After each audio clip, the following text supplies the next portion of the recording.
Oke, selamat malam Kak. Selamat malam. Oke. Halo bro. Halo. Ini perkenalkan, ini Kak Firly.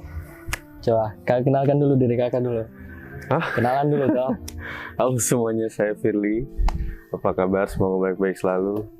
Dan sebelumnya mau mengucapkan terima kasih dulu untuk brother kita Clement yang sudah memberi kesempatan untuk ngobrol-ngobrol, bincang-bincang, seru-seruan malam hari ini. Oke. Masuk ya? Aman-aman. Oke. Oke Kak, ini saya cuma mau belajar saja toh. Karena Kakak lebih tua, karena lebih banyak pengalaman begitu maksudnya. Kelihatannya. Iya, maksudnya Katanya begitu, yang lebih tua lebih banyak pengalaman. Tapi itu sudah pasti itu. Itu sudah pasti. Belum tentu juga. Tidak Kak, sudah pasti karena apa yang Kakak lalui kan belum saya lalui toh. Gitu. Kamu tuh. Kakak Kak. Iya, ada nih ada. Nah, terus yang ini saya mau tanyakan tuh, kayak apa ya, mungkin wejangan Kakak untuk kita yang generasi muda begini, bagaimana, terus bagaimana cara kita mengatasi sesuatu yang mungkin belum pernah kita rasakan atau belum kita lalui, pengalaman macam itu sih yang saya mau tanyakan saya. Oke. Ini saya sudah ada beberapa pertanyaan kan. Ya. Terus ini saya sudah kumpulkan. Ini saya mau tanya Kakak soal perspektif atau pengalaman Kakak, bagaimana dia menghadapinya kan. Terus pertanyaan pertama itu ini. Tantangan umum apa yang dihadapi oleh orang-orang yang di usiaku ini, yang umur 20 tahunan, 25 begitu. Tantangan umum ya? Iya, tantangan yang mungkin lah masih labil kan, umur 20-an tuh masih labil. Ya. Itu bagaimana Kakak, tantangan apa saja yang pernah Kakak alami? Oke. Kalau saya pribadi sebenarnya di umur 20-25 itu umur produktif awal ya. Oh, produktif, oke. Produktif awal yang sebenarnya harus punya keberanian untuk memperbanyak pengalaman. Memperbanyak wawasan, memperbanyak teman-teman gitu. Lingkungan sosial juga. Iya. Banyak aktif di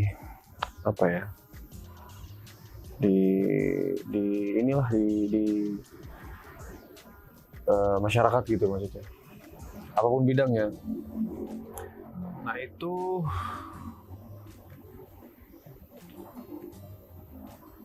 tapi belum tentu orang yang umur 20-25 itu sudah mengetahui apa yang dia inginkan. Iya. Bahkan sekarang lebih tua dari umur itu juga orang masih banyak yang bertanya-tanya, orang aku cocoknya apa ya gitu, mengerjakan apa ya gitu, yang aku bidang yang aku sukai apa ya, masih banyak begitu. Jadi menurut aku sebisa mungkin menemukan apa yang kita suka, maksudnya apa yang menjadi kesukaan kita dan apa yang menjadi kekuatan kita. Gitu. Itu penting tuh. Nah, ini faktor kedua ini penting. Hal yang kedua ini penting. Mengetahui kekuatan dan kelemahan itu penting. Iya. Gitu. Itu biasanya kadang-kadang kalau udah nemuin hal yang disuka juga, belum tentu itu menjadi kekuatan kan? Iya, betul. Bisa jadi ya bukan bidang yang justru dikuasai. Ya dikuasai atau cocok gitu, belum tentu gitu. Jadi sebisa mungkin itu tadi banyak pengalaman. Menggali potensi lah maksudnya itu. Oh iya. Lah, kalau misalnya tadi kan Kakak bilang kan harus tahu kekuatan dan kelemahan. Bagaimana kalau kan kita belum sampai jauh nih, kayak misalnya saya suka ini, tapi bagaimana saya tahu kalau ini kekuatan saya atau kelemahan saya? Banyak faktornya. Contohnya? Mengetahui kekuatan itu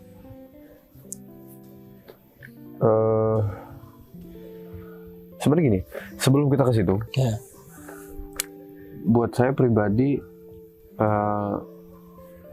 umur 20-25 itu skill yang pertama. Oh ya, skill. Gitu.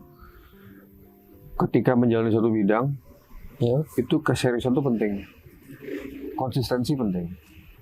Komitmen sama pekerjaan itu. Mau pekerjaan, mau ya pekerjaan lah ya misalnya. Itu penting untuk dilakukan karena untuk mengetes juga ketahanan kita sejauh apa. Gitu. Ini beneran suka atau sekedar ikut-ikutan aja. Biasanya tuh umur 20 sampai 25 FOMO. gitu. Iya, FOMO. Iya, FOMO. Ikut-ikut tren. Semua orang tren. Iya. Semua orang mau ngelakuin itu ikutan gitu. Banyak yang melakukan itu terus ikut-ikutan gitu. Ya mungkin itu proses seleksi aja sih, proses seleksi gitu. Cara mengetahuinya itu tadi lihat sekonsisten apa gitu. Oh iya. Faktor skill itu penting, memang mesti tahu ilmunya, mesti tahu pengetahuannya, terus mesti mesti konsisten dilakukan terus gitu, belajar terus. Maksudnya kebertahanan itu tadi, sustainability ya bahasanya. Oh iya. Melakukan terus, jadi sehingga kita tahu bahwa oh ini kayaknya gue orangnya bosanan, atau gue orangnya gampang down kalau misalnya ada obstacle gitu. Itu penting untuk diketahui, kapan mengetahuinya ketika kita menjalani. Makanya harus dijalani terus. Harus terus sampai tahu batasannya di mana gitu. Ya misalnya kalau begitu kan kayak kita suka sesuatu nih, kan pasti ada kalanya dimana kayak kita bosan begitu toh. Nah tapi kita tahu nih kalau saya suka sekali, tapi kenapa hari ini saya bosan ya? Nah, bagaimana kakak kayak melewati masa itu? Kayak saya hari ini bosan, saya harus bikin apa ya biar saya kayak tambah penasaran lagi dengan apa yang saya suka begini. Kan rasa penasaran itu yang menimbulkan kita semangat kan? Betul, salah satunya. Iya kan, tapi kalau tiba-tiba rasa penasaran itu hilang kan, kayak gampang bosan dan segala macam. Nah, bagaimana kakak bisa menemukan kayak satu alasan kayak, aku harus penasaran nih. Nah, itu apa yang bikin, salah satu jawabannya apa? Kayak bisa hilangkan bosannya itu.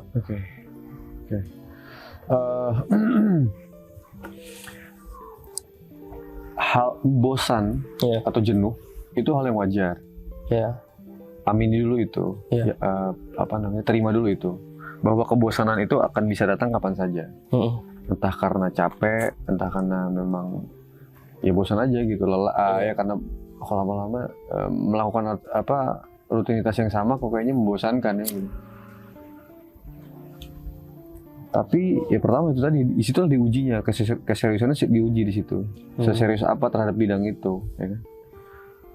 Terus yang kedua, jangan lupa it's okay to get rest. Oh, istirahat sebentar tidak apa-apa. Nggak apa-apa gitu. Nah, sebentar atau lamanya ini kan memang ukurannya beda-beda kan? Iya. Ya mungkin ada yang sebentar gitu, mungkin ya seminggu istirahat atau gimana. Tapi yang pasti jangan lupa kalau istirahat itu penting. Istirahat itu bagian dari perjalanan. Oh, asik. Ya. Oke. Sama kayak misalnya nih ada kompetisi balapan gitu. Maksudnya kayak misalnya kita bilang balapan mobil lah. Karena harus masuk pit stop dulu kan. Iya. Isi bensin dulu, ganti ban dulu. Nah, mungkin analogi itu analogi yang tepat lah gitu. Bahwasanya kita butuh istirahat. Kita butuh break sebentar untuk istilahnya bisa menarik nafas. Iya. Walaupun pada saat berjalan napas juga ya. Iya. Bukan berarti nggak napas ya. Iya. Cuma maksudnya kan momen yang kita rasakan dan hal-hal yang kita dapat ketika kita istirahat itu juga nggak kalah penting, bahkan bisa lebih penting ketimbang ketika kita sprint lari apapun bidang. Jadi penting untuk istirahat, penting untuk melihat sejenak, napas dulu, lihat dulu, oh ini gue sejauh mana nih gitu. Dan untuk mengatur strategi lagi ya kan, set up lagi goalsnya. GPS kalau kata orang-orang tuh, goal plan strategic kan. Jadi memang penting untuk berhenti. Itu banyak yang orang kadang-kadang bukan kadang, kebanyakan orang itu ngos-ngosan karena lupa istirahat. Ketahanannya udah habis, maksudnya energinya udah habis, stamina udah habis. Dia bisa istirahat tapi dia paksa untuk terus gitu. Nah jadi kadang mindset, ayo hajar terus, ayo semangat, ayo paksa, kerja keras, itu tepat di satu sisi tapi kurang tepat di sisi lain gitu. Maksudnya selalu ada plus minus kan.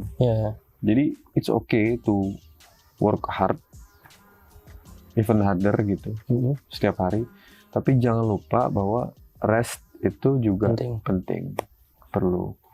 Itu salah satu untuk mengatasi kejenuhan. Itu istirahat. Yang ketiga itu kan dua tadi. Yang ketiga adalah coba lakuin hal yang lain. Yang mungkin kadang-kadang bisa jadi nggak nyambung sama bidangnya yang kita lakuin itu gitu. Maksudnya kita ngelakuin hal yang lain kayak hobi lain misalnya atau apa, itu untuk memberi perspektif baru atau mencari ide-ide yang baru. Bisa jadi nanti idenya bisa kepake di pekerjaan yang sedang dijenuhkan ini gitu. Itu penting untuk jadi lihat angle lain gitu dengan melakukan hal lain gitu. Melihat perspektif lain. Find a new angle lah gitu. Oke. Baik. Jadi itu ya yang tahapan-tahapan yang dimana usia umur 20-an pasti ketemu hal itu. Ya, kalau kesadarannya sudah sampai ya. Tapi ada juga yang umur 20-25 itu kesadarannya belum sampai. Iya, maksudnya kayak aku kayak gini kan, teman-temanku kan udah pada kuliah. Ada yang beberapa udah lulus. Terus aku ngelihat kayak aku nih lulusan SMA nih, lulusan SMA kayak ya pasti ada lah rasa iri dan segala macam itu pasti ada. Tapi aku lihat lagi kalau misalnya selama 4 tahun aku buang-buang waktu di kuliah, ya tau lah anak kuliah kayak gimana kan. Mereka malam minggu party dan minum-minum kayak gitu. Terus aku lihat kayak misalnya kalau aku kuliahku nggak 100% aku fokus, kan buang-buang waktu, buang-buang uang, buang-buang tenaga kan. Jadi kayak mending aku kerja. Di satu sisi mungkin di keluarga aku mungkin cuma aku yang lulusan SMA, karena keluarga aku semua S1 dan rata-rata mereka PNS. Dan ya pastilah ada yang di mana di keluarga kayak kita dikecilkan karena iya kan kita aku cuma lulusan SMA dan segala macam. Tapi aku lihat lagi kayak suatu saat pasti suatu nanti itu aku pasti bisa bilang kayak aku cuma lulusan SMA tapi aku bisa lebih tinggi dari kalian. Itu yang goals utamaku itu. Kayak aku bisa membuktikan bahwa sekolah itu bisa di mana aja. Itu yang aku mau, kayak kau sekolah dapat ijazah just only paper. It's only paper, is not gonna choose your future. Oh, you got master degree, you're gonna be success. No, it's not like that. It's about how you think. It's about your mindset, your character. Ya itu yang paling penting. Jadi menurut saya lebih baik saya habiskan waktu 4 tahun untuk kerja, untuk membangun karir, daripada saya harus 4 tahun mengejar sesuatu yang belum tentu saya mau. Kayak mungkin ada yang beberapa manajemen bisnis, tapi disuruh bisnis nggak tahu apa-apa. Terus kayak, aku mau DKV, oke, kuliahmu DKV, terus komunikasi, tapi kok nggak bisa skill komunikasimu sama orang kurang. Nah itu yang menurut saya kayak lebih baik kau cari sesuatu dulu yang kau mau. Itu yang aku coba sampaikan ke orang-orang tua yang generasinya jauh di atas kita kan. Karena di era sekarang tuh kayak karir itu pola berubahnya tuh cepat. Kayak sekarang udah ada mulai AI dan segala macam. Semua pekerjaan bisa diambil oleh AI. Nah makanya itu saya mau bilang kayak pekerjaan itu nggak harus kau datang ke kantor, nggak harus.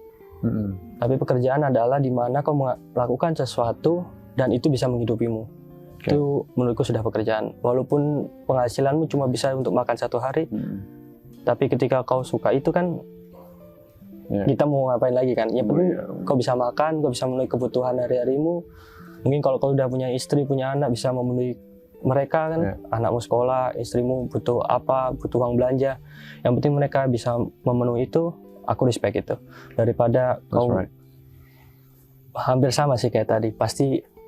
Kita pasti ada tekanan kan. Nah, kalau kakak sendiri bagaimana cara mengatasi tekanan itu?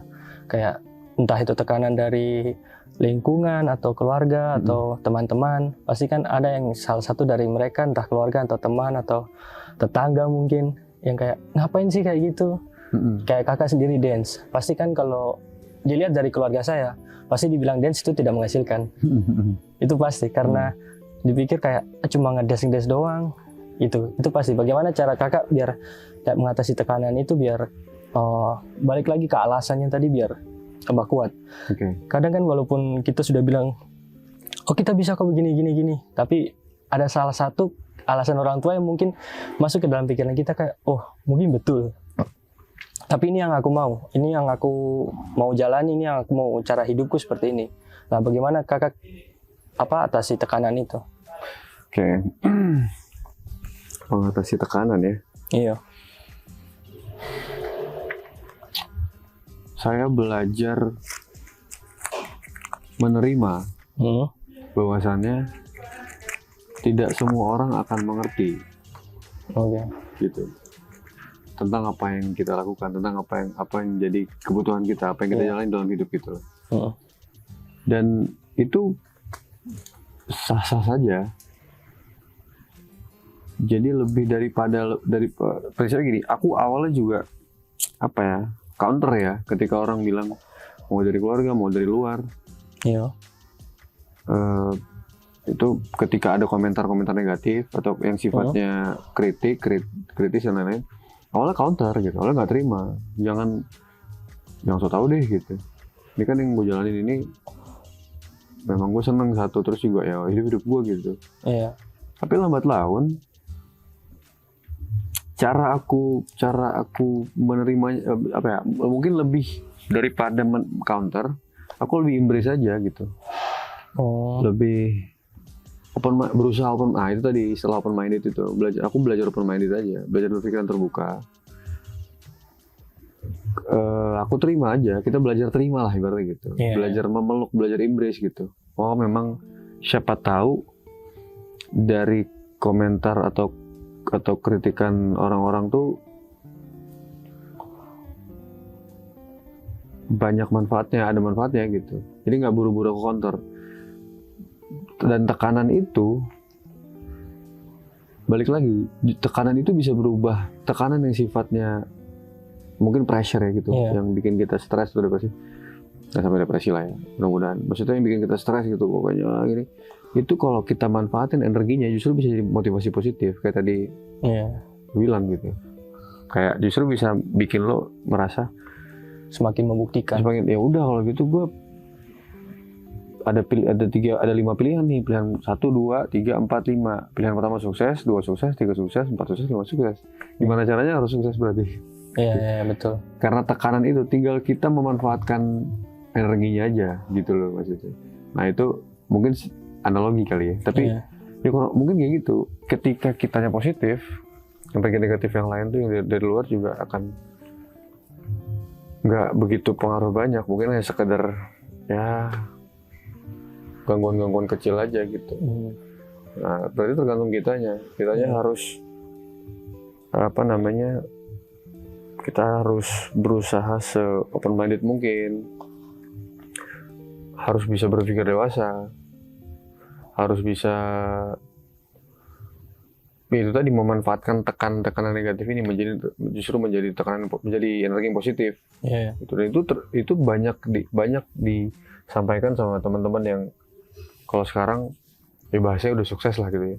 Mereka seperti itu, mereka nggak dari yang tadinya kecewa segala macam, lama-lama terbiasa dengan obstacle itu, tekanan-tekanan itu udahlah gitu. Yang penting gue tetap kasih respon positif ke keluarga, ke lingkungan, dan jadikan dari mereka itu lama-lama jadi kebal jadi baal gitu.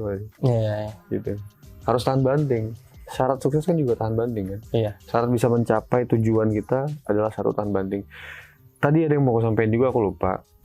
Di umur-umur tertentu tuh sebenarnya nggak lihat umur juga sih, berapapun umurnya, terutama ketika sudah ada kematangan sudah ada kesadaran berpikir yang baik, sudah kematangan berpikir sudah lumayan bagus, distraksi nih, ada namanya distraksi. Nah, anak-anak umur lulus SMA itu apalagi zaman sekarang dunia digital dan lain-lain yang gampang sekali menemukan kesenangan-kesenangan yang sifatnya sementara ataupun jangka panjang gitulah ya. Apapun jenis kesenangannya sangat mudah. Nah itu mudah membuat seorang untuk lari dari tracknya dia, keluar dari jalurnya dia, keluar dari fokus yang harusnya dia kerjain gitu. Itu kan namanya distraksi kan. Mengenali distraksi itu penting, karena mustahil mau menghindari distraksi kalau kita nggak kenal distraksi itu apa aja. Iya kan? Kayak contoh, kamu bisa lupa ngedit, yang tadinya mungkin ngedit bisa 2 jam ataupun bisa ngerjain kerjaan 2 jam, tapi karena distraksi bisa jadi 6 jam, bisa jadi 2 hari, malah 3 hari kan. Itu kan distraction itu. Nah penting untuk meng-counter itu, disiplin itu penting. Itu salah satu untuk mencapai tujuan itu tadi. Itu dan ada satu lagi tapi gue lupa ntar aja. Ya balik lagi ke stres yang kakak bilang tadi. Bagaimana cara kayak kakak handle stres? Kan semua orang beda caranya. Kalau saya sendiri cara handle stres itu saya putar lagu hip hop, especially 90s, kayak Tupac, Biggie dan segala Eminem. Itu saya pasti putar yang lagu yang kayak memotivasi begitu, kayak Lose Yourself, terus lagunya Tupac Still Ballin'. Itu kayak saya harus putar itu biar ada semangat lagi, biar tidak stres. Karena saya pernah dengar salah satu temanku bilang kalau if you stress, you live in the past. But if you overthinking, you living in the future. But if you peace, you live in the present. Itu yang bikin saya kayak, oh ya kalau saya stres, berarti saya selalu memikirkan masa lalu nih. Saya sudah tidak bisa rubah masa lalu kan. Kalau saya terlalu overthinking, itu juga jelek. Overthinking itu bagus, tapi kalau berlebihan itu jelek. Tapi yang paling penting itu damai. Ketika kau bisa menikmati hari ini. Being present ya. Iya, being present. Menikmati yang sekarang hari ini. Menikmati sekarang aja. Tapi bukan berarti kalau kita menikmati sekarang kita harus santai. Tidak, tetap kita harus pikir masa depan. Bagaimana kalau misalnya saya dapat ini, saya harus mengambil keputusan ini. Kayak begitu kalau saya. Kalau kakak sendiri? Mengatasi stres ya? Iya. Mengatasi stres.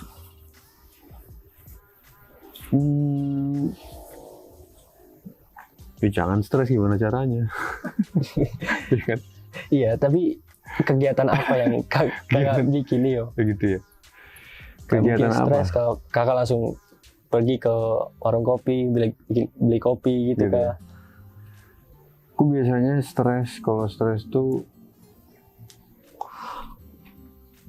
aku berdoa. Itu yang paling bisa menghilangkan stres. Kalau gue ya. Oh ya itu pasti itu. Ya berkomunikasi lah dengan. Bukanlah berkomunikasi dengan Tuhan, Sang Pencipta. Gitu. Karena gue tahu ada suatu kuasa yang melebihi kuasa apapun, yang bahkan bisa seketika menghindari, bisa menghapus stres gue gitu. Jadinya gue nggak lama-lama tuh pusingnya gitu loh maksudnya. Oh ya udah, rasa jalanin sebaik mungkin aja gitu. Ya stres sebenarnya pemicunya tuh setiap orang beda-beda kan. Setiap orang tuh punya pemicu stres beda-beda. Itu tadi mengenali polanya, mengenali sebabnya, dan mengetahui obatnya. Kalau gue sih pribadi ya obatnya berdoa. Terutama yang kedua contemplate, refleksi. Bukan refleksi pijat deh. Refleksi diri gitu. Refleksi hati. Gue coba menggali ke dalam aja gitu untuk apa sih yang distresin nih gitu loh maksudnya. Ya itu memang tergantung dari perjalanan setiap orang masing-masing. Setiap orang punya perjalanan beda-beda. Caranya memahami sesuatu beda-beda. Gitu. Semakin baik dalam memahami sesuatu, biasanya semakin baik cara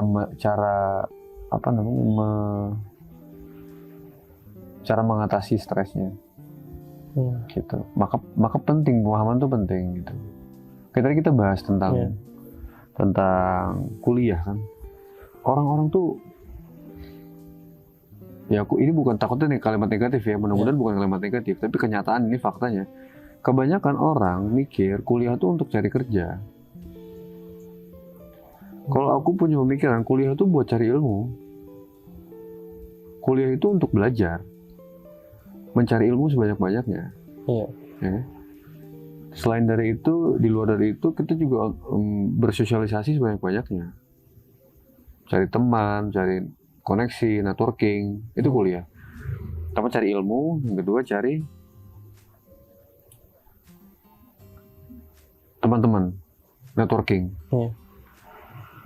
Sebanyak mungkin gitu kan. Tapi yang positif tentunya. Yang ketiga pengalaman, karena memang ya sedikit banyak pasti dapat pengalaman selama kuliah. Jadi ijazah itu komplimen. Bonus aja. Ijazah itu bonus ketika lo udah berhasil menjalani kuliah. Sudah bertahun-tahun berusaha belajar gitu. Jadi bukannya cepet-cepet lulus kuliah supaya kerja mah kerja aja gitu. Ngerti nggak? Iya, Maksudnya paham. nggak sedikit ke orang yang kerja skillnya bagus banget, pengetahuannya sangat-sangat bagus, sangat baik. Tapi ijazahnya ya mungkin bukan S4, S7, S6 kali gitu. Maksudnya ngerti nggak gitu? Iya, iya. Jadi itu nggak berbanding, dia nggak berbanding Berbanding lulus dengan itunya. gitu. Karena gue pernah lihat, gue pernah tahu juga orang yang belajar dia nggak ngampus gitu loh, maksudnya dia nggak kuliah, dia nggak ngampus. Maksudnya gini, dia kuliah tapi dia nggak pergi kuliah gitu, nggak belajar, nggak kuliah, nggak masuk kelas, malas. Tapi di rumah kerjanya belajar. Maksudnya dia senang kesana kemari belajar justru gitu. Iya. Tapi kuliahnya nggak lulus. Jadi pengetahuannya banyak, tapi secara formalitas ijazahnya nggak dapat, belum dapat gitu, sehingga dia belum bisa ngelamar kerja kan gitu. Iya. Menjadi salah satu syarat bekerja hari ini. Iya. Yang membutuhkan ijazah S1 ataupun ijazah universitas, ijazah kuliah gitu. Sehingga itu sebenarnya bukan ukuran utama. Ukuran utamanya adalah ketika orang punya keinginan untuk belajar. Dia tuh cinta sama ilmu gitu loh maksudnya. Dia cinta ilmu pengetahuan, dia cinta pengetahuan. Sehingga memang belajar itu nggak hanya di lingkungan kampus, di luar pun dia belajar gitu. Nah, mindset yang harus dimiliki orang-orang yang anak kampus, anak kuliah, atau di umur-umur tertentu, harusnya sebenarnya seperti itu. Seperti itu, gue kuliah tuh untuk belajar. Oh, oke. Masalah nanti pekerjaannya di mana, ya itu nanti. Yang penting tuh nuntut ilmu aja sebaik mungkin gitu. Oh, oke. Nah, kadang-kadang mindset ini yang tidak dimiliki, tidak diedukasi juga ke, ngerti iya. nggak? Sejak awal lu nggak edukasi. Jadi lu nggak, kita kan nggak pernah ditanyain lu maksudnya kita nggak pernah diajak berpikir kritis gitu. Iya. Berpikir filosofis gitu. Iya. Lo capek-capek belajar kuliah buat apa sih gitu? Paling nanti di tongkrongan malah ditanyain itu, ya kan? Udah di tongkrongan dan udah di umur sekian, coba dari SD atau SMP gitu anak tanyain, kan kesini belajar untuk apa? Jadi anak diajak berpikir kritis gitu. Nah itu yang kita bukan kultur akademis kita tuh gitu. Oh iya betul. Itu tadi soal pekerjaan kan. Kalau pekerjaan kita pasti setiap bulan dapat yang namanya salary. Ini juga tergantung gaya hidup seseorang sih. Ada yang 10 juta cukup, ada yang 10 juta berlebihan, ada yang 10 juta bahkan kurang. Nah ini bagaimana cara kakak ini kasih pengalaman kakak tentang finansial? Bagaimana cara ngatur uang? Ini gitu. Belajarlah tentang financial management gitu ya. Iya. Itu saya bagian yang penting. Karena anak sekarang kan kayak saya sendiri sudah. Saya kalau beli sesuatu itu saya harus lihat keuanganku. Kalau misalnya aku mau beli handphone baru, katakanlah saya mau beli iPhone 15 juta. Kalau saya tidak punya uang 30 juta, saya tidak beli. Saya harus bisa beli barang itu 2 kali, baru saya beli. Correct, ya. Ya, kalau saya tidak punya sebanyak 30 juta, saya tidak akan beli iPhone baru. Saya tidak akan beli handphone baru. Itu yang pertama, itu kalau benar-benar saya pingin, bukan saya butuh. Kalau saya lihat lagi, kalau misalnya saya pingin betul. Ya kan, saya harus tunggu dulu sampai 21 hari. Kalau selama 21 hari itu saya masih pingin, 3 minggu ya. Kalau saya masih pingin, saya baru beli.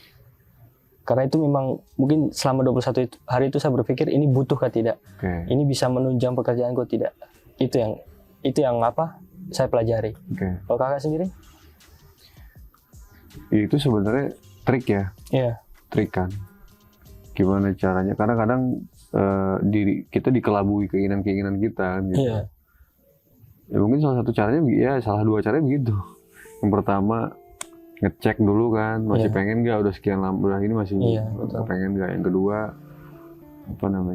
harus bisa beli 2-3 unit yang sama kalau emang mau beli itu gitu. Kalau gue sederhana, gue lihat fungsinya gitu. Kalau fungsinya untuk, gue bukan financial planner ya. Iya. Jadi gue nggak akan berbicara secara teori dan detail gitu ya. Gitu. Cuma dari pengalaman, mengetahui apa yang kita butuh itu dasar dan penting. sebelum kita di luar dari kita mengetahui apa yang kita ingin gitu. Iya. Dan jangan buru-buru nurutin apa yang kita ingin. Ya itu memang sulit itu. Sulit, tapi di situ serunya. Maksudnya itulah ujian. Iya, di situ ujiannya. Jadi ada tarik menarik nih, misalnya kayak pengen banget tapi kita lawan. Loh buat apa, kalau ada mah pengen beli aja. Loh bukan soal itu, bukan soal bisa beli atau enggaknya. Bukan soal bisa beli 7 biji 8 biji, bukan. Ini soal lo menahan diri dari godaan sesuatu. Gitu. Itu skill loh. Iya, itu skill loh. Menahan diri dari gitu kayak. Karena itu tuh pleasure tuh sebentar aja gitu. Kayak lo gini deh. Lo beli sesuatu yang lo pengen, tapi lo belum tentu butuh kan gitu. Iya. Kesenangan lo bisa beli terus punya itu sebentar aja. Dari yang gue ngobrol sama orang-orang yang pernah merasakan tuh ya.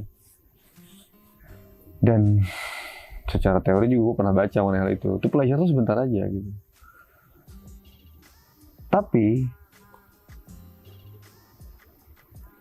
kebahagiaan ketika tidak terlanjur beli, untung gue nggak beli, itu ternyata nggak kalah besar gitu, ngerti nggak maksudnya? Iya. Ternyata besar juga kayak, untung gue nggak beli, kemarin gue pengen banget tuh, tapi ternyata gitu aja gitu, ternyata nggak terlalu fungsi gitu, nggak terlalu fungsional gitu di hidup gue misalnya gitu. Kelegaan itu juga jauh lebih besar, kebahagiaan karena lega itu lebih besar gitu, ketimbang penyesalan setelah beli misalnya gitu. Dan itu terjadi, maksud gue gini. Penting buat orang tahu yang fungsi-fungsi buat dia apa gitu ya. Mau itu barang kayak mau itu apa segala macam, sehingga dia nggak gampang nurutin kemauan aja gitu. Gue pernah ketemu, gue pernah denger cerita ya, ini langsung ngobrol gitu. Ada seseorang, dia tinggal di rumah 2 tingkat. Rumah bertingkat lah gitu. Sementara tetangganya tinggal di rumah yang sederhana. Dia ngeliatin mulu tetangganya, yang orang yang tinggal di rumah yang bertingkat ini, rumah yang berapa lantai ini, lalu ke tetangganya gitu. Dia ngeliat kayak tetangganya ini seneng banget, happy aja gitu hidupnya, misalnya senang segala macam. Suatu ketika ketemu berdua nih, orang yang tinggal di rumah yang gede ini nanya, saya lihat ada senang banget gitu, saya iri kata dia gitu. Kalau orang yang di luar dari posisi mereka melihat secara ini, aku coba membawa ke satu perspektif ya, angle ya. Aku lihat artinya sebenarnya banyaknya jumlah itu tidak menentukan kualitas gitu artinya. Iya betul. Secara jumlah kan dia lebih banyak. Secara quantity mungkin lebih banyak gitu. Ya, si quantity ini tidak menentukan kualitas menurutku. Gitu. Makanya sering orang secara quantity banyak gitu ya, tapi secara quality kok tidak berbanding lurus gitu loh maksudnya. Makanya buktinya dia nanya gitu. Kalau kita mengacu pada cerita tadi, dia nanya, kok saya ngelihat seneng banget gitu. Artinya itu tadi, ukuran kebahagiaan itu bukan terletak pada owning something. Waktu itu kalau misalnya itu kasusnya mungkin home, ya kan? Bukan home, house kan? Tapi maksudnya yang mau aku coba sampaikan adalah dia tidak tergantung pada kepemilikan terhadap materialistik gitu loh. Dan itu pun butuh waktu, butuh pengalaman untuk menyadari hal itu. Untuk menyadari hal itu butuh pengalaman juga, butuh dijalani lah gitu. Nah, Kak bagaimana sendiri kalau misalnya itu kan termasuk rasa bersyukur kan? Iya, ada korelasinya. Iya. Terus bagaimana cara kakak kayak, oh dia sudah punya ini sama ini. Lah bagaimana cara kakak menikmati apa yang sudah kakak hasilkan? Kayak bersyukur begini. Itu caranya bagaimana? Karena juga aku masih iri. Jujur, kayak temanku beli motor baru, aduh aku kapan ya? Nah itu masih ada rasa sedikit itu. Kalau kalian sendiri cara mengatasinya itu bagaimana? mungkin karirnya temennya kakak lebih bagus atau apa begitu.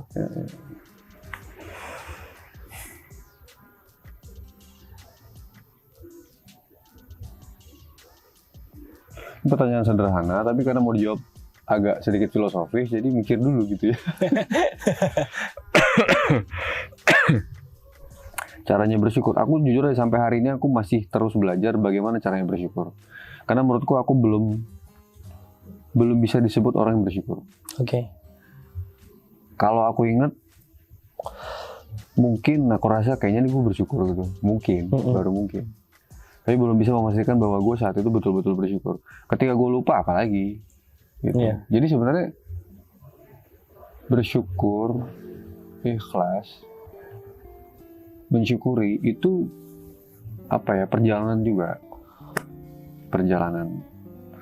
Tapi kalau ditanya bagaimana, itu tadi yang kayak misalnya gue bahas tadi, gue berusaha inget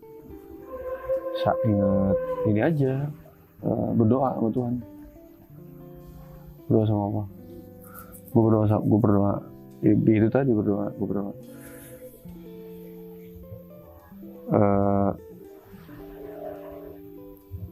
Setelah itu, gue coba berbagi. Itu cara gue bersyukur. Oh, oke. Gue coba sharing, mau itu sekedar kata-kata yang baik, mau itu apapun bentuknya, mau itu sumbangan, donasi, mau itu uang, mau itu tenaga. Gue coba berbagi, itu salah satu cara bersyukur. Gitu. Jadi itu uniknya rasa syukur itu. Kita bisa rasa syukur tuh bisa membuat kita ingin bermanfaat bagi orang lain. Kayaknya itu satu tanda bersyukur menurut gue. Jadi kapan gue tahu gue bersyukur? Ketika gue bisa berbagi sama orang lain, bisa sharing sama orang lain. Tapi kakak pernah dengar soal ini enggak? Apa? Ada orang yang selalu memberi terus temannya ini tanya, kayak kenapa kau memberi terus? Kamu memberi lebih dari apa yang kau dapatkan. Terus temannya yang tanya ini tadi dia bilang, kalau kau memberi terus kapan kayamu? Nah, menurut kakak itu bagaimana? Tergantung konteksnya nih apa nih? Money dah, uang. Yang gue percaya ya, pertama rezeki itu sudah diatur. Iya. Yang kedua, semakin banyak memberi justru gue semakin banyak dapat gitu. Percaya nggak percaya ya? Ya itu sudah apa? Katakanlah di luar kuasa kita lah, di luar tangan kita, di luar jangkauan kita. Tapi ada beberapa orang yang berpikir kalau kita memberi terus kita nggak akan kaya. Itu bagaimana? Kayak ya saya sendiri kalau lihat kata konteks memberi, aku lihat orangnya dulu. Misalnya kayak pengemis, banyak pengemis yang masih bisa kerja atau apa, itu aku sengaja memang nggak beri. Karena menurutku dia masih bisa kerja untuk mendapatkan apa yang dia mau. Kalau seperti itu konteksnya aku nggak akan beri. Nah, kalau misalnya kayak temanku baru dipecat atau dia butuh uang untuk bayar kos, itu sedikit banyak pasti aku beri. Entah itu siapa, nanti aku tiba-tiba di warung kopi ada yang datang, itu aku mungkin bisa beri. Tapi kalau konteksnya dia masih bisa mendapatkan apa yang dia mau tapi dia malas, itu aku nggak beri. Jadi tergantung siapa yang aku beri dulu. Terkadang kita memberi seseorang, orang itu nggak tahu diri. Nah, caranya kakak bisa mengatur itu bagaimana?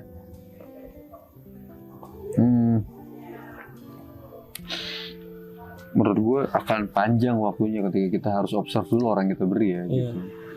Bahkan kadang-kadang kita lihat juga kalau ini pantas nggak buat diberi. Menurut gue itu udah terlalu transisional gitu. Maksudnya ketika mau beri ya lo udah tergerak hati lo untuk memberi, beri aja gitu. Kalau gue sih seperti itu. Ini mungkin 2 pertanyaan lagi Kak. Terus kita kan pasti di luar pekerjaan kan punya hobi yang di luar pekerjaan kan. mungkin ada beberapa orang yang hobinya itu adalah pekerjaannya, tapi ada beberapa orang juga pekerjaannya itu beda jauh dengan hobinya. Bagaimana kakak biar tetap menjaga keseimbangan itu? Mungkin kalau bisa punya pekerjaan, punya hobi, tapi hobinya ini menghasilkan, memberi tunjangan finansial lah. Bagaimana kakak mengatur itu, kayak oh aku punya pekerjaan ini, punya hobi ini, terus bagaimana kakak melihat oh hobiku ini bisa menghasilkan begitu? Gue sih pada dasarnya awalnya gue nggak ngelihat apakah hobi ini menghasilkan atau enggak. Gue ngelakuin sesuatu karena gue seneng aja awalnya gitu, di umur tertentu ya gitu. Tapi kan seiring waktu kan ya mindset gitu berubah, terus juga pemikiran berkembang segala macam, sehingga akhirnya oh hobi ini bisa menghasilkan, ya wes gitu. Coba dikelola dengan baik, coba di-manage dengan baik, itu satu. Terus yang kedua, ya udah gue juga sambil mencari peluang-peluang lain. Dan apa ya, hobi itu bisa dikategorikan antara hobi dengan pekerjaan. Maksud gue, ya hobi walaupun nggak menghasilkan lo tetap berusaha lakuin kan. Namanya hobi kan gitu. Lo akan dengan sukarela memberikan waktu atau meluangkan waktu untuk melakukan hobi tersebut walaupun nggak menghasilkan uang kan gitu. Tapi kalau pekerjaan, ya namanya pekerjaan ya pure bekerja untuk mencari nafkah, mencari uang kan gitu. Jadi hal berbeda banget menurut gua gitu. Dan gue pernah dengar juga dari teman gue, dia pernah sharing lah gitu ya, temen gue pernah ngomong, gue bersyukur banget hobi gue bisa jadi kerjaan gitu, so hobi gue bisa menghasilkan gitu. Dan gue menyimpulkan nggak semua orang punya kesempatan itu. Iya betul. Maksudnya gini, nggak semua orang punya mengalami hal itu gitu, mendapatkan hal itu kan, kayak tadi lo bilang. Ya, tentang nasib orang aja masing-masing gitu. Dan tapi kesempatannya hari ini terbuka lebar untuk orang-orang bisa gimana caranya kesukaan ini bisa menghasilkan uang gitu. Ya betul. Gitu kan. Tapi maksud gue itu tadi nggak harus. Maksud gue ya udah hobi, lu sekedar ngelakuin hobi, ngelakuin aja gitu. Nggak harus mikirin gimana caranya bisa menghasilkan uang dari situ. Karena that's hobi kan. Itu kenapa dibilang hobi. Kalau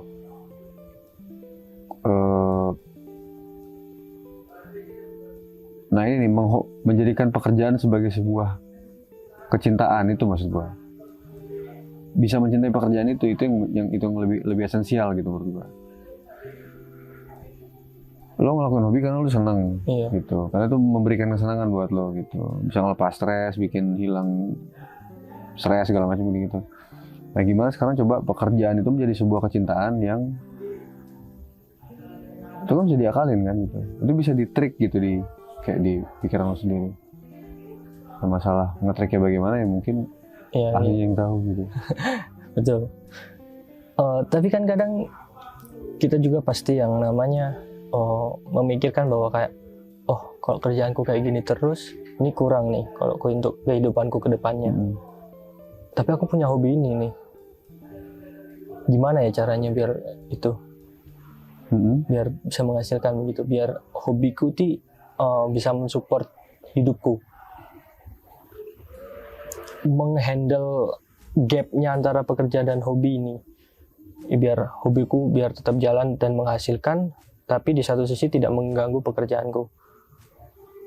Nah itu bagaimana cara biar hobi dan pekerjaan ini tidak saling bersenggolan, tidak saling tabrakan, supaya tetap ada di jalur masing-masing. Ya pekerjaannya tetap stabil atau kalau bisa naik, hobi juga sama begitu. Ya itu gimana lo ngatur, gimana lo punya time management aja sih sebenarnya. Time management, gimana cara lo ngatur waktu aja. Karena nggak bisa dipungkiri bahwasannya bekerja cari uang, dapat uang. Ya hobi kalau sekadar hobi ya ngeluarin uang kan gitu. Iya. Hobi kan ngabisin duit gitu. Bahkan sering kali hobi kan ngabisin duit gitu kan. Gue mau mancing gitu. Mancingnya bisa dengan satu pancing gitu. Tapi karena hobi, ya sebenarnya bukan karena salah hobi juga sih. Istilah hobi itu kan untuk karena gemar melakukan itu kan. Tapi karena macam-macam dia bisa beli 10 pancing gitu, bisa beli bahan ini apa segala macam, perintilan yang gini gitu. Sehingga kok malah jadi kok malah jadi keluar banyak yang gitu, habis motor gitu, modif segala macam gitu. Tapi itu kayak sah-sah aja karena seneng kan. Nah akan berubah ketika lo mancing, lo tuh oh bisa dapat ikan ya. Ya udah kalau gitu gue jual ikan deh gitu. Ya udah kalau gitu sehari gue minimal harus dapat 100 ekor ikan gitu. Jadi bisa gue jual-jualin gitu kan, bisa dijualin. Itu hal yang berbeda.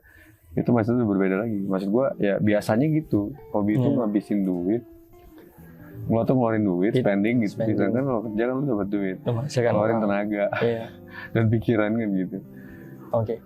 Terus ini yang pertanyaan terakhir. Dari pembicaraan kita dari awal sampai akhir, kita belum membahas yang namanya rasa takut akan kegagalan. Ya seperti saya bilang tadi, kayak overthinking kan. Oh kalau begini, kalau gagal gimana. Terus bagaimana caranya kakak itu menemukan motivasi? Kayak, oh aku kalau kayak gini takut gagal. Terus motivasinya harus ketemu nih biar aku semangat lagi. Terus cara menghadapi perasaan yang tidak pasti tadi. Ini kan takut tidak pasti. Terus kayak kita sudah menemukan jalan ini. Jalan ini kayaknya bisa ini untuk masa depanku. Tapi kan pasti ada yang namanya ragu. Nah, bagaimana kakak kayak mengatur emosi atau pola pikir begitu di kala-kala masa? Orang biasanya ragu-ragu karena apa? Kalau aku sendiri. Ragu melangkah karena apa? Aku sendiri. Kayak aku punya YouTube channel, tapi aku live stream. Dan live stream pun aku jarang facecam. Pertama alasanku karena aku tidak pede dengan wajahku sendiri. Itu yang pertama. Yang kedua, aku takut ketika mungkin aku main game, terus aku kalah, noob lah katakanlah. Terus aku takutnya nggak dihina kayak gitu. Itu bully gitu. Iya dibully. Ya tahu sendiri kan kalau kita main game terus kalah, apalagi kita upload, terus komentarnya seperti apa. Nah itu yang aku lebih takutin enggak sih, lebih belum siap. Kalau yang wajah itu takut, tapi kalau dibully dan segala itu belum siap. Karena aku takutnya itu adalah karma. Karena aku di SMA dulu tukang bully. Di SMP tukang bully, tapi bukan bully fisik atau secara katakanlah verbal ya. Enggak ya, kayak mungkin maksudku bercanda, tapi dia nerimanya beda. Maksudku tuh bercanda, mungkin kayak salah seragam dan segala macam. Nah, terus aku sepanjang sekolah itu aku membahasnya itu terus. Nah, itu mungkin aku takutnya bahwa karma akan datang. Ya walaupun cepat atau lambat, karma itu akan datang kan. Tapi aku belum siap itu. Oh, kakak sendiri bagaimana? Kakak pasti sudah sering enggak gitu. Enggak, maksudnya sudah sering di depan kamera lah. Enggak juga. Sekali aja. Iya kan, maksudnya bagaimana cara mengatasi kayak kadang-kadang aja kalau kameranya mau, kalau kameranya nggak mau, gue juga. Kalau nggak di kontak, maksudnya kalau nggak di calling gitu. Kalau di calling gue datang, kalau nggak. Biar apa namanya kayak menemukan rasa percaya diri, biar nggak takut gitu. Rasa percaya diri ya. Itu tadi kayak kita bahas tadi sebelumnya, kita mesti tahu weakness dan strength kita apa, strength dan weakness kita apa. Benar nggak sih bahasanya sih? Iya betul, strength dan weakness. Iya kan? Weakness. Kekuatan kita mesti tahu apa, kelemahan kita mesti tahu apa. Ini tuh juga ada kaitannya dengan kematangan emosional, kematangan intelektual gitu. Iya. Kalau gue pribadi, semakin lo kuasain bidang lo, semakin pede gitu, ya kan? Iya betul. Dan gue di titik ini gue belajar untuk tidak terlalu khawatir dengan aspek-aspek eksternal. Yang justru sering bikin orang khawatir tuh apa sih? Tadi gue bertanya itu. Gue tanya bikin orang ragu-ragu, khawatir, nggak tenang gitu sih. Karena ketidaktahuan kan. Iya. Karena ketidaktahuan akan sesuatu yang di depan kan. Yang tidak diketahui itu ada dua aspek internal sama eksternal. Kalau eksternal nggak usah terlalu dipikirin. Yang penting lo persiapan dulu yang internal gitu maksudnya. Lo persiapkan itu tadi kayak kita bahas, lo mesti punya skillnya dalam bidang itu, lo mesti jalani sehingga lo tahu, oh kalau ini gini, kalau ini kendalanya ini.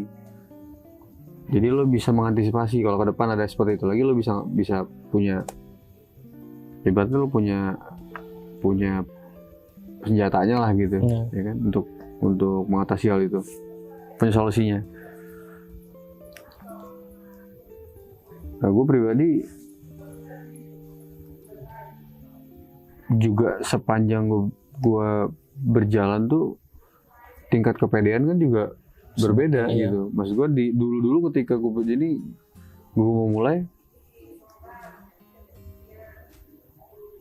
pede gue nggak segede sekarang ketika gue udah ada pengalaman ya, udah mengetahui bidangnya gitu. Ya mungkin kalau misalnya memulai bidang yang baru juga pasti, makanya gue lebih prefer belajar dulu gitu. Oh iya. Gue cari tahu dulu, coba cari tahu secara teori, gue cari tahu dengan ngobrol, gue cari tahu dengan yang ngobrol sama ahlinya, mungkin ngobrol sama orang-orang yang punya pengalaman di bidang itu. Dan itu penting. Research gitu. Research, observasi itu kan penting. Itu yang akan paling enggak ya mungkin 2% lah, 20%, 30%, 40% mengurangi rasa takut kita tadi. Menghilangkan ketidakpedean itu. Bukan jadi malah over pede ya. Iya. Tapi bisa mengakomodir rasa takut itulah gitu. Bukan akomodir rasa takut ya. Bisa mengcounter rasa takut itu gitu. Mengurangi lah gitu. Meminimalisir. Maksudnya akomodir gitu. Terus ini yang tadi motivasi ini mungkin akan jadi penutup ya kan. Motivasi apa yang kakak selalu pegang, kayak setiap bangun pagi kakak selalu bilang kayak di depan cermin mungkin. Kalau saya di depan cermin saya bicara dan saya punya bayangan di depan refleksi. Saya selalu bilang kayak you have to do it better than yesterday. I have to done this. If someone do, I'm already done. If you think, I'm already do. Kayak gitu, kayak motivasi yang quotes gitu ya. Iya, yang kayak bikin tambah semangat, biar bikin alasan saya harus bangun pagi, saya harus kerja, saya harus push kayak gitu. Itu alasan pertanyaan yang sekarang. Tapi sebelum kakak jawab, saya cek kamera dulu. Apa tadi? Motivasi apa yang kakak bangun setiap pagi, setiap bangun tidur? Gue motivate diri gue tuh di sini, sama di hati dan pikiran gitu. Gue nggak pernah ngelakuin kayak ngomong di kaca sama diri gue tuh nggak pernah. Iya nggak pernah. Ya, kayaknya satu-satunya orang lakuin gitu deh. Itu banyak juga melakukan seperti itu. Itu trik kan. Iya. Dan banyak yang begitu gitu. Itu kayak lo mesti lihat, apalagi bahasa motivational speaker gitu, kayak pembicara motivator lah gitu, yang lo lihat cermin. Maksud gue nggak pernah ngelakuin itu. Gue nggak pernah ngelakuin itu. Gue yang bisa bikin gue termotivasi adalah itu tadi, alasan. Kita harus menemukan alasan yang paling esensial dalam hidup supaya bisa terus berjalan, supaya bisa terus melakukan sesuatu yang kita sukai, kita cintai gitu. Dan seringkali itu bukan dari gua, motivasi itu justru dari Yang Maha Kuasa gitu. Gua diberi semangat terus setiap hari untuk, kalau bagi sebagian orang mungkin kelihatan rutinitas yang biasa aja ataupun yang membosankan, tapi buat gua enggak. Karena itu tadi, karena gue punya alasan kenapa ngelakuin itu. Gue punya reason. Gue nggak nge-trick gitu ngerti gak? Dalam hal itu ya, dalam hal motivasi itu gue nggak nge-trick. Nggak kayak gue taruh posternya siapa supaya gue termotivasi agar sukses seperti dia. Gue nggak gitu. Gue nggak nge-trick itu. Kalau itu salah satu trik aku biar tetap fokus sih. Biar tetap fokus. Iya. Karena ya jujur kalau usia aku sekarang kan masih kanan kiri. Walaupun kadang aku harus fokus kayak gini, tiba-tiba ada distraction, terus teman ngajak ngopi, terus atau teman ngajak kemana kah. Itu yang aku selalu bilang kayak oke. Kalau misalnya hari ini segini, besok harus segini, besok harus segini lagi, minggu depan harus segini. Itu yang kenapa aku selalu menyibukkan diriku sama orang-orang yang berkualitas, supaya diriku sendiri biar bisa berkualitas seperti mereka. Karena mungkin sudah kalimat yang sudah sering didengar, jika kau bergabung dengan 5 orang kaya, maka kau akan jadi yang nomor 6. Nah itu yang aku tanamkan sendiri. Kan kalau di agamaku dibilang pergaulan buruk itu merusak kebiasaan yang baik. Jadi aku bagaimana caranya nyoba biar circleku sendiri ini benar dulu. entah itu dari temen nongkrong atau apa. Dan ketika nongkrong apa yang dibahas? Kalau misalnya kamu bahasmu apa? Wah, aku kemarin tidur sama cewek ini. Kayak malah bahasnya sesuatu yang ayolah kayak mungkin kritikanmu tentang ya hidupku atau apa, itu yang aku mau ketika ada dalam tongkrongan. Ada manfaatnya, ada benefitnya ya. Iya. Itu yang coba untuk apa saya kurangi. Karena banyak temanku yang ya terutama teman-teman SMA ya, yang aku lihat kemana mereka minum dan segala macam. Walaupun aku lihat instastory-nya mereka, ya jujur walaupun kayak aku punya mindset aku nggak mau kayak gitu, tapi ada suatu ketika kayak kok aku nggak diajak ya. Nah itu yang selalu menjadi alasan kayak aku harus bangun pagi, aku harus lihat cermin itu supaya psikologiku atau pola pikirku atau mindsetku berubah lagi. It's okay, maksud gue kalau memang hal itu membantu lo, lakuin, ya kan? Iya. Setiap orang punya triknya masing-masing, punya caranya masing-masing gitu. Maksudku adalah yang penting menemukan alasan itu, dan alasan itu harus dari internal gitu. Iya. Alasan-alasan yang logis tapi juga punya emosional aspek gitu. Iya.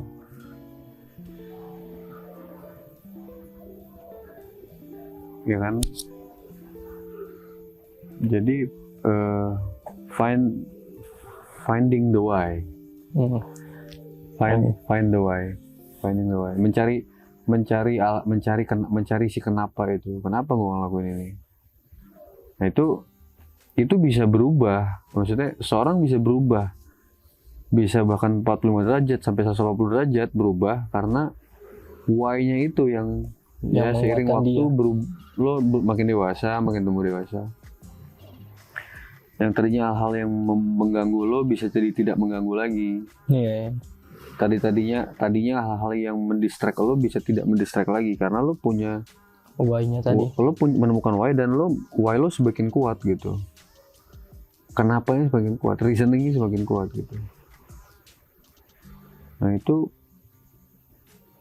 adalah aspek kematangan juga, kematangan berpikir juga, kedewasaan lah, makanya orang dewasa kan gitu. Distraksi itu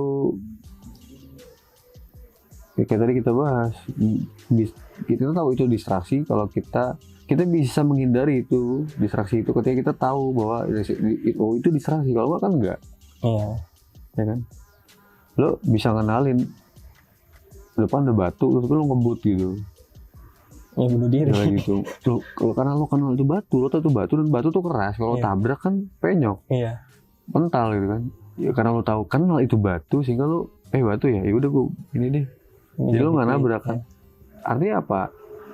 Hakikatnya adalah lo mesti tahu obstacle di depan tuh apa aja. Entah dari itu tadi proses belajar, mencari pengetahuannya, berilmu itu tadi, dan atau mengalami sehingga nabrak dulu misalnya gitu. Iya. Ya kan? Lo jalan nih gitu kan, lo nggak tahu area ini licin gitu. Karena lo nggak punya ilmunya. Iya. Ada orang yang ngasih tahu itu licin, hati-hati jalannya ya gitu. Itu pertama.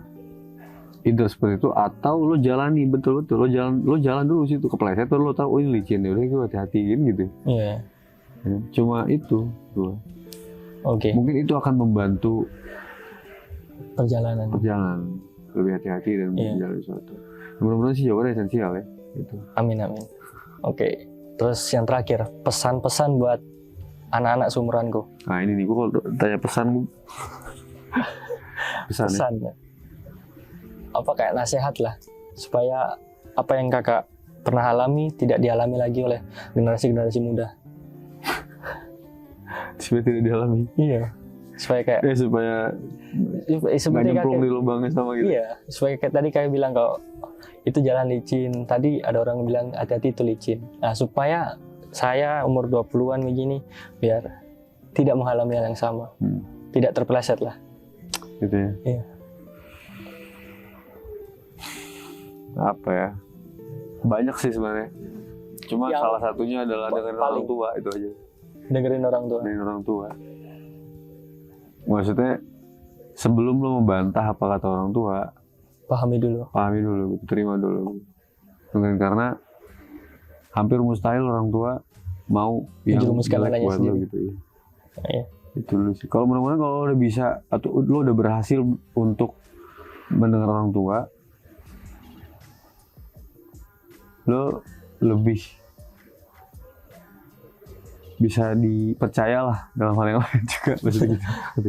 Yeah. Karena lo punya itu gitu, maksudnya punya kemampuan untuk mendengar itu tadi, untuk mencerna, mendengar, menerima. Ya mungkin insya Allah kedepannya jalannya lebih enak. Gitu. Amin. Ya kan? Penting tuh, dengerin orang tua penting. Dengerin terus masuk tapi jangan dengerin doang ya. Iya. Terus lupa, dipahami gitu. Itu juga semua orang kayaknya itu harus. Iya. Tapi gue bingung mau nasihat apa lagi, kayaknya itu yang paling kena gitu kan. Ya terkadang kan kuncinya untuk apa ya, untuk katakanlah untuk maju ke depan, atau entah maju ke depan itu entah soal karir atau soal perjalanan hidup, entah soal percintaan, kan bukan conversation tapi comprehension. Oh itu bukan soal pembicaraannya tapi adalah saling mengertinya. Iya, menurutku itu nice. Karena kalau kita bicara, ngobrol pembicaraan kita tapi kita tidak saling mengerti kan nggak ada poinnya. Tapi kalau kau bicara satu kalimat, tapi ketika aku bicara satu kalimat, aku sudah bisa memahami satu paragraf. Cakep. Mendengar untuk memahami. Iya, itu bukan yang mendengar untuk langsung menimpali. Menimpali. Itu yang kita harus kurangi. Dan itu aku sedang berusaha untuk mengurangi itu. Sedang belajar. Iya. Karena aku sadar sendiri, mindsetku itu masih mindset anak 20-an. Yang ketika dikasih tahu ini, kalau aku nggak nyoba, aku nggak akan percaya. Itu yang coba aku kurangi lah. Itulah proses. Terus kedewasaan kan proses kan? Iya, kedewasaan proses. Itu. Caranya menjadi dewasa kan ketika kamu mengalami masalah. Ya ibaratnya sekolah. Kalau kita di sekolah, kita belajar dulu baru ujian. Ya. Tapi kalau di kehidupan, kita ujian dulu baru mendapatkan pelajaran. Luar biasa. Itulah kenapa kuping 2, mulut 1 ya. Betul. Suruh banyak-banyak denger ya. Iya.